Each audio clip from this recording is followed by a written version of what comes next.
Sylve, on vous retrouve. Merci d'être avec nous parce qu'il a dû rentrer à Paris pour faire le bouclage de son journal dans le cadre du MAPIC. Et puis là, vous revenez, voilà, fidèle au rendez-vous pour nous parler. Donc, après ce qu'on a vu hier sur les questions de patrimoine, et ben voilà, à nouveau les concepts, là, ce que vous avez retenu. Alors, on va faire une espèce de carrousel, à vous de mener tout ça avec rythme. Vous avez un gros quart d'heure. Voilà, parfois ça défilera, parfois ça s'arrêtera parce que vous jugez que c'est intéressant de s'arrêter sur tel ou tel concept. Allez, allons-y à vous sur ces nouveaux concepts. Dès que vous avez un micro, mais oui, mais vous êtes trop gentil, il faut le demander, voilà. Vous avez même un micro bleu. Allez. Merci, vous savez, c'est le gars à qui on apporte une assiette de soupe sans cuillère. Oui. Alors. C'est parti. Alors, je vais vous présenter des nouveaux concepts qui ont été relevés par la correspondance de l'enseigne, qui est un de nos journaux, dans la dernière année. Alors, vous remarquerez 3 choses principales. Oui. La première, c'est la production de concepts importantes et la production de concepts qui viennent de l'étranger. C'est-à-dire que ce qu'on appelait autrefois un peu pompeusement le cross-boarding, c'est-à-dire le passage des frontières d'une à l'autre, est devenu un mouvement permanent et important. La deuxième, c'est le fait que, contrairement à ce que l'on aurait pu imaginer, j'ai entendu un truc sur Facebook à l'instant sur lequel je ne suis absolument pas d'accord, on en reparlera tout à l'heure, parce qu'on n'a pas le temps, sinon Arnaud ne va pas être content, il m'a donné qu'un quart d'heure. C'est que tous les pure players, comme on les appelle, ouvrent aujourd'hui des boutiques. Et ça va très très loin. On pense à Apple évidemment, mais on pense à plein d'autres aussi. On va en voir certains à l'écran. Et puis la dernière chose, qui est également une espèce de retour, non pas vers le futur, mais vers le passé, qui est l'extrême créativité d'un secteur qui était jusque-là un peu comme ça, sans bouger beaucoup, en tout cas depuis les hypermarchés, c'est l'alimentaire. Et l'alimentaire est devenu créatif. Ça veut dire qu'on a trouvé des choses, il y avait encore des choses à faire dans l'alimentaire, et je trouve que c'est extrêmement intéressant de le dire et de le regarder. Que ce soit dans la production ou la vente. Peut-être dans la production, mais je ne m'occupe que de la distribution. Mais dans la production, il y a des trucs extraordinaires qui se font aujourd'hui. Voilà. Ils arrivent à des produits très novateurs. Allez, allons-y. Alors, vous savez, en fait, c'est mon PowerPoint, mais je ne sais pas dans quel ordre il passe. Donc, ce que je vais vous dire, vous l'avez retenu, et c'est l'essentiel de ce qu'il faut retenir. À 2 pas d'Auchan, donc qui aurait imaginé il y a quelques 5 ou 10 ans que des gens comme Auchan se mettraient à une proximité de 300 ou 400 mètres carrés à peine, alors que c'était vraiment des gens de l'hypermarché. Ici, vous avez donc tout le monde suit derrière ou devant, ça n'a pas d'importance. Ça, c'est Casino Shopping. Ouais. Donc avec une expérience un peu de proximité, un peu plus gai, un peu plus où on s'ennuie moins à faire ses courses, puisque c'est ce que la ménagère de moins de 40 ans et autres reprochait notamment aux gens de l'alimentaire. Là, évidemment, c'est cause. Vous avez le représentant ici. Je vous signale au passage que je lui ai remis une enseigne d'or il y a très peu de temps au Théâtre Marigny à Paris. Il le mérite bien et c'est véritablement un renouveau de ce que l'on avait l'habitude. On a laissé finalement dans le passé, on a oublié des choses qui étaient fondamentales dans le plaisir, simplement d'acheter un yaourt ou d'acheter... alors, il vend surtout un truc qui me stupéfait toujours. Tout à l'heure. Non, mais ça c'est très important. Il vend de la limonade toute faite, qui est la limonade de la mortuacienne. Oui, à Morteau, c'est la limonade à l'ancienne. Vraiment, je vous la conseille pour l'apéritif. Allez, allons-y. C'est discount. Alors là, c'est mélangé avec l'alimentaire, mais en réalité, c'est un pure player qui a été racheté par Casino et qui se met au Mortard, comme on peut le voir. Je crois que c'est rue du Bac à Paris.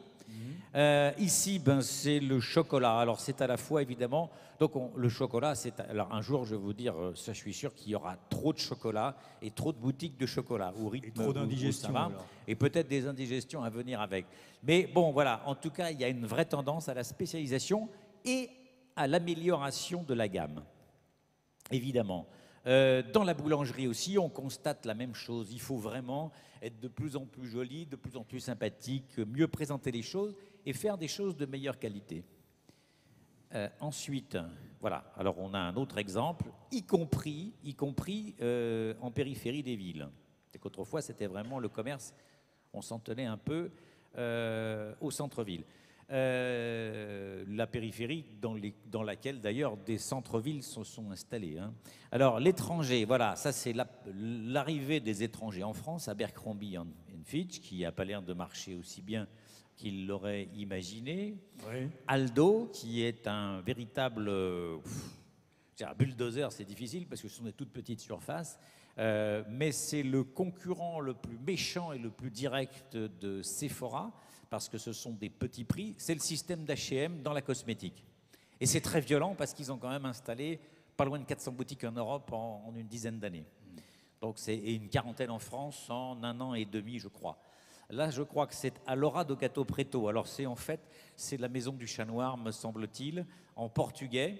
Eh bien, c'est de la décoration. Alors, d'où on connaissait maison de famille, des choses comme ça, etc.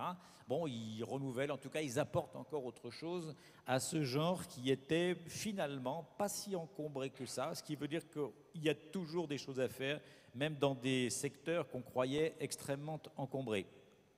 Banana Republic s'est installé sur les Champs-Élysées, en bas. Ça marche bien, Banana Republic, de ce que vous en savez? Je n'en suis pas certain. Ouais, là aussi, comme Abercrombie, donc je n'en suis pas certain. Gros investissements et... Oui, alors il y a deux choses. Je pense que c'est... Mais là, c'est du marketing pur. Je pense que les Parisiens qui allaient aux États-Unis ou à Londres chercher de l'Abercrombie se trouvent que maintenant, tout le monde peut l'avoir en descendant au métro Franklin Roosevelt, et je crois que c'est un peu dommage. La deuxième chose, Banana Republic, il me semble, moi, pour avoir connu ça aux États-Unis il y a pas mal d'années, que la qualité a descendu. Alors ça, c'est vraiment mortel. Sauf les chemises pour hommes, à 50 €, parce que les Américaines refusant de repasser les chemises, au-delà d'1 minute et demie, il faut que c'est un produit qui est impactant pour l'ensemble de la marque. Donc si vous faites des mauvaises chemises, vous êtes une mauvaise enseigne, vous êtes un mauvais fabricant. Et c'est pour ça que les Haro, et alors chez Banana Republic, c'est hallucinant parce que là on a vraiment un produit qui... et c'est pour ça qu'Haro a décliné aussi alors, non? Bah, j'en sais rien, je connais pas le truc. Moi je fais de la distribution. Ah oui, la belle boîte. Il me pose des questions qui sont parfois gênantes. Bon. Non, mais il y a un deuxième effet quand même qui est un effet d'emplacement. Moi, je veux bien Abercrombie, je suis très fort, je suis américain, je suis le meilleur. Mais se mettre dans un truc où on ne voit pas de vitrine et il faut aller dans la cour derrière pour rentrer... C'est pas l'idéal. Non, la seule chose qu'on sait, c'est que quand ils ont ouvert, il y avait une queue de 300 mètres et que là, il n'y a plus de queue. Alors, ils essaient bien d'en reformer. Vous en avez vu? Oui. Mais pas alors, c'est vraiment pas tous les jours. Hein. Bon. Alors, voilà, on va arrêter d'être méchants. Un autre Américain qui est entré, voilà, Calvin Klein, le créateur bien connu. Donc avec plusieurs magasins, puisque je crois qu'il y en a un à Sceaux Ouest qui vient d'ouvrir et un autre à Lyon Confluence. Il avance plus. Oui. Ça marchait bien jusque-là. Ah, voilà. Ah, Calzedonia. Là, c'est l'Italie encore, comme Kiko. Ce qui veut dire qu'il y a quand même des enseignes très percutantes en Italie. On va en voir une autre, d'ailleurs, du même groupe. Alors là, ce sont les chaussants et les collants, etc. Pas les chaussures, hein, c'est le chaussant. Chipotle, qui est un Américain avec un grand nombre de points de vente, plusieurs milliers, je crois, il me semble 3000, et qui est un petit peu, ainsi fait des sandwichs à la demande, des trucs frais. Ils ont ouvert là à Richelieu-Drouot, juste à côté de McDo. Ils se trouvent bien entre eux, et ça marche. Et ça marche. Suivant. Voilà, Décimas, ça c'est l'espagnol de ce qu'on appelle le Sportville. Forever 21, eh bien c'est un Californien, un petit peu comme les Italiens disent c'est un Napolitain et c'est pas un Italien, c'est pas tout à fait la même chose. Et le Californien est un peu différent. Voilà, c'est qu'est-ce qu'on va dire? Bon, c'est en dessous des prix d'H&M, c'est aussi mode qu'H&M largement. Voilà, on va avoir une compétition dans l'entrée de gamme qui va être absolument terrifiante. Ils ont des moyens, ils veulent se déployer en France. Pardon? Ils ont des moyens, ils veulent se déployer. Ils ont énormément de moyens. Maintenant, il faut, comme les Américains, souvent ça leur arrive, il faut qu'ils s'adaptent au marché français. Alors, ceci de particulier, c'est que quand les Allemands se vautrent en France ou quand les Anglais se vautrent en France, ils ont tendance à dire on n'y arrivera jamais, on s'en va. Les Américains, c'est pas ça. Oui. On a oublié que McDonald's s'était vautré en France, une première étape. Donc, ils reviennent, pourquoi on s'est trompé, et ils remettent ça. En général, ils réussissent pas trop mal, avec un petit effort, et ils le font. Et Burger King avait plié bagage, oui. Burger King avait plié bagage, on se souvient. Oui, alors, oui, ça enfin, c'est une c'est problématique. marrant. Alors, on les attend en retour, Ah, paraît-il, oui, mais on les attend depuis, comme Seran, depuis déjà quelques années. Alors ça, qu'est-ce que c'est? Ça, c'est Hollister.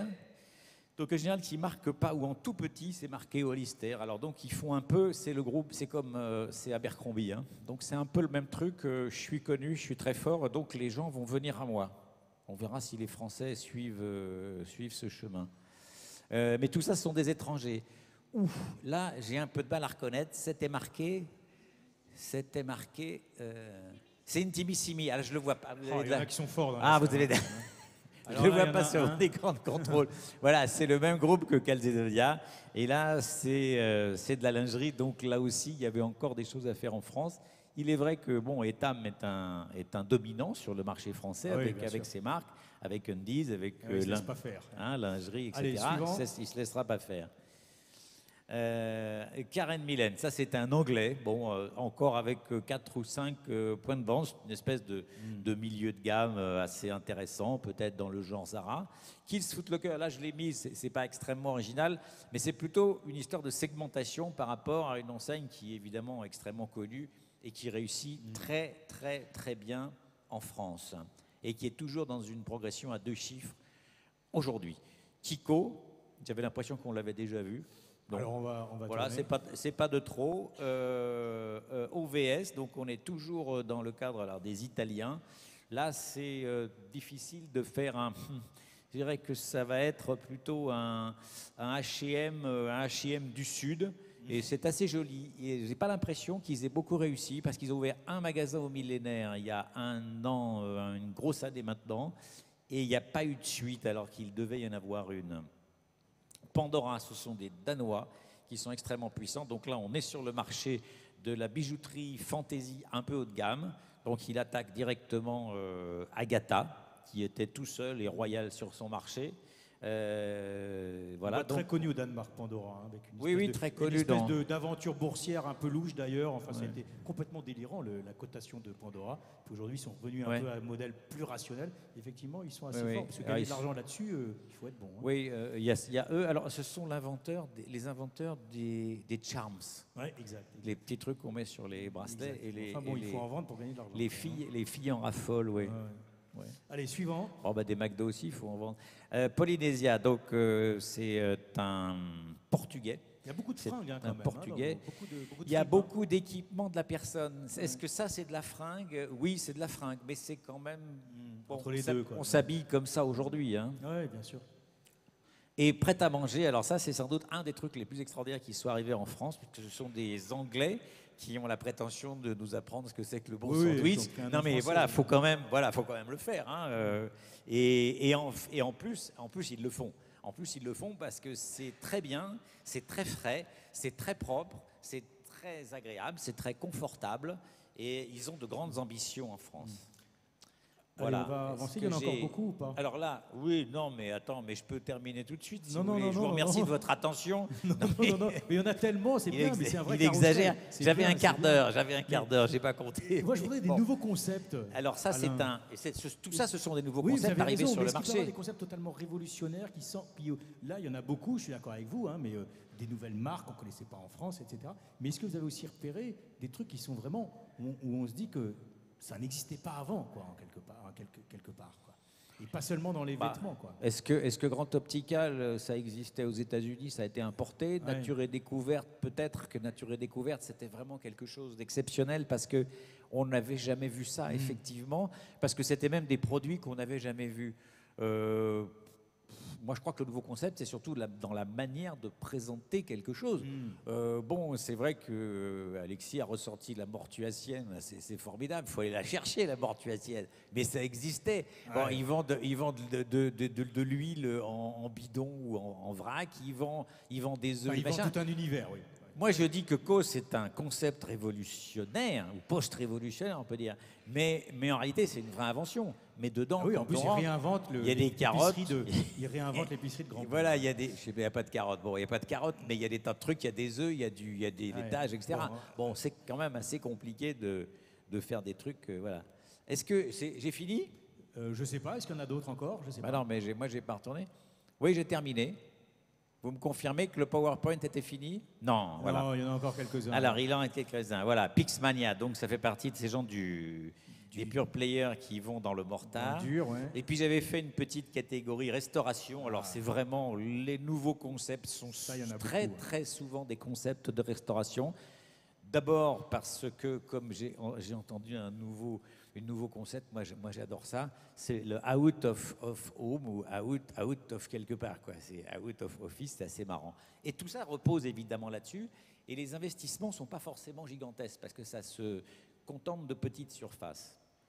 Donc Amorino qui fait des glaces de grande qualité. Donc là, on retrouve le concept de qualité. Ici, c'est... Ah, le nom m'échappe. Ici, le nom m'échappe. En fait, c'est un bar qui améliore, avec des écrans géants, qui améliore le bistrot du coin qui vend sa bière un petit peu plus cher le soir quand il y a des matchs de foot.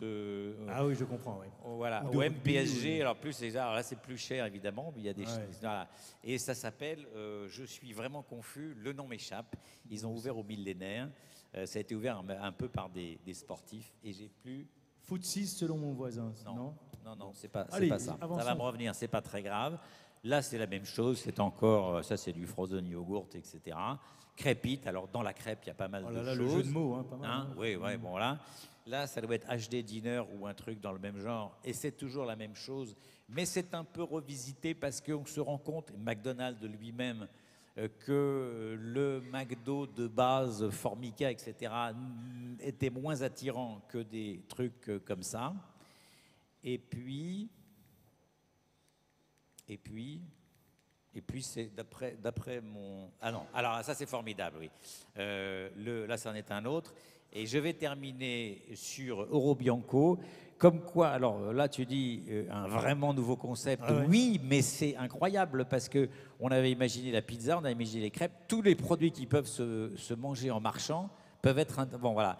Et là, en fait, le mec, il a repris la restauration italienne, qui est quand même un des trucs les plus éculés, en commençant par quoi?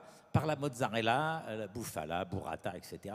Donc il part de là, mais en fait, mais oui, c'est un peu comme la pataterie, qui s'appelle la pataterie et qui évidemment ils mettent de la viande avec la pataterie, alors que Buffalo Grill vend de la viande et quand même ils mettent des patates avec. Donc non mais voilà, et ça c'est du commerce. Je vous remercie.